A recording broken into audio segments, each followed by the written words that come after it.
Vocaro vai depor na CPMI do INSS no dia 26 de fevereiro. Essa decisão aconteceu depois de um acordo com a defesa de Daniel Vocaro, porque ela primeiro tinha sido avisado pela comissão de que ele iria depor no dia 5, quinta-feira, amanhã, né? Já aconteceria amanhã esse depoimento, mas houve uma reunião com o ministro Dias Toffoli e o magistrado salientou que, caso haja pedido, vai concordar com a ida de Vocaro, uma vez que ele cumpre prisão domiciliar e faz uso de tornozeleira eletrônica por decisão do próprio ministro. Então, o Carlos Viana, que é o relator da CPMI, ele disse o seguinte: sobre a vinda do senhor Daniel Vocaro, a defesa entrou em contato pedindo um adiamento da vinda dele, com o seguinte compromisso que foi colocado da minha parte. Eu concordo com o adiamento de quinta-feira, desde que a defesa não impetre um habeas corpus para evitar futuramente que ele não venha. Foi feito um acordo com os advogados. Eles não vão buscar habeas corpus no Supremo. Daniel Vocaro está disposto a vir de forma, inclusive aberta, trazer a documentação e eu estou marcando a vinda dele para depois do Carnaval. E aí, deixo para você a pergunta. Você acredita que até lá esse acordo vai ser mantido e Daniel Vocaro não vai impetrar um habeas corpus para tentar não ir para a CPMI? Afinal, a gente está, no dia 4 de fevereiro, depoimento que ia acontecer amanhã, em tese, agora vai acontecer dia 26, ou seja, mais de 15 dias depois. Como é que você viu aí essa jogada da defesa de Daniel Vocaro?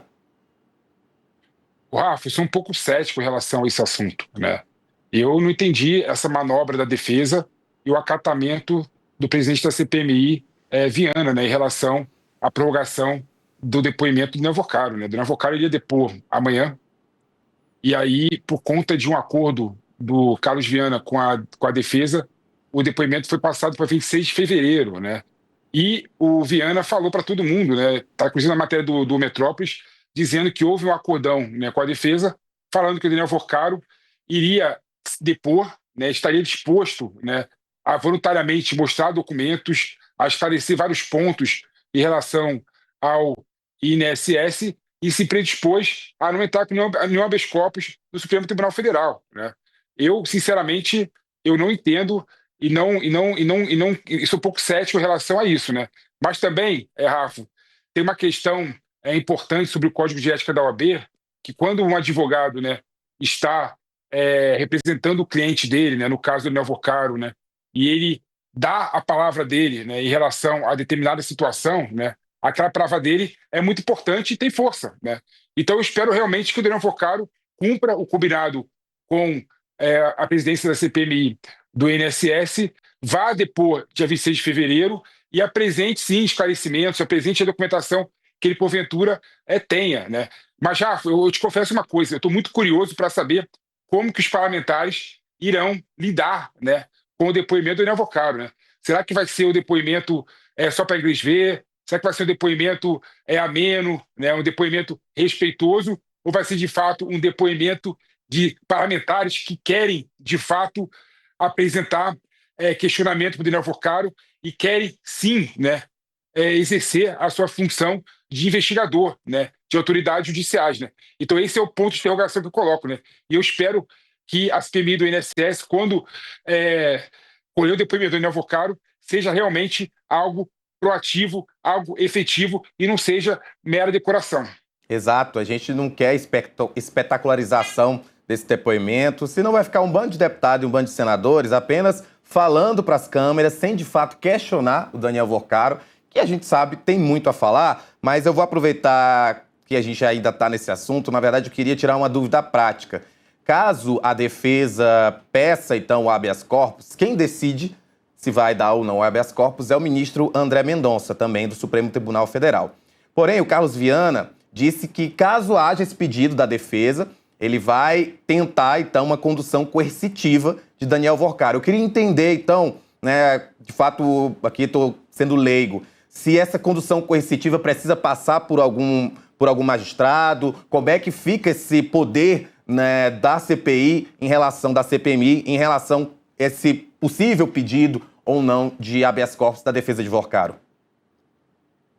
O Viana falou, né, o presidente da CPMI do INSS falou claramente que caso a defesa do Daniel Vocaro entre, né, com o pedido de habeas corpus do Supremo Tribunal Federal para o André Mendonça, e evite, né, que o André Mendonça, que o Daniel Vocaro deponha, né, na CPMI, ele iria se utilizar, né, da condução coercitiva. O Rafa, a CPMI, né, os parlamentares, eles têm a função de autoridade judicial, né? A autoridade judicial, em várias situações, podem, caso a testemunha ou caso o investigado não vá depor, né, perante o juiz ou perante a Polícia Federal, eles podem sim, né, exercer a tal condução coercitiva, né, ou condução sob vara, né, obrigando a pessoa a depor à força.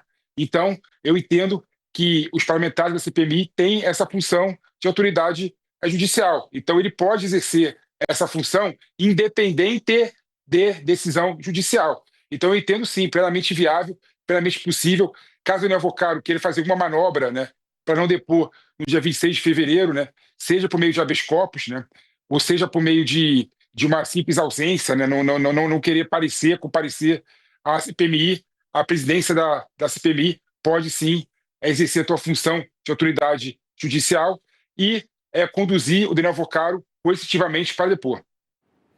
Você acredita que esse tempo que a gente vai ter, que a defesa de Daniel Vocaro vai ter entre o dia 5, no qual seria o depoimento, e agora dia 26, de que forma o Daniel Vocaro pode se preparar para se blindar das perguntas dos deputados e senadores? Te questiono isso porque no dia 30, a gente já teve, dia 30 de dezembro, a gente lembra bem, nós tivemos o depoimento de Daniel Vocaro no STF para a Polícia Federal, inclusive houve uma acariação por conta das inconsistências nos depoimentos. E aí eu me pergunto por que a defesa pediu mais esse tempo e como ele pode ser usado para defender, então, para melhorar a defesa de Daniel Vocaro, caso ele realmente compareça à CPMI.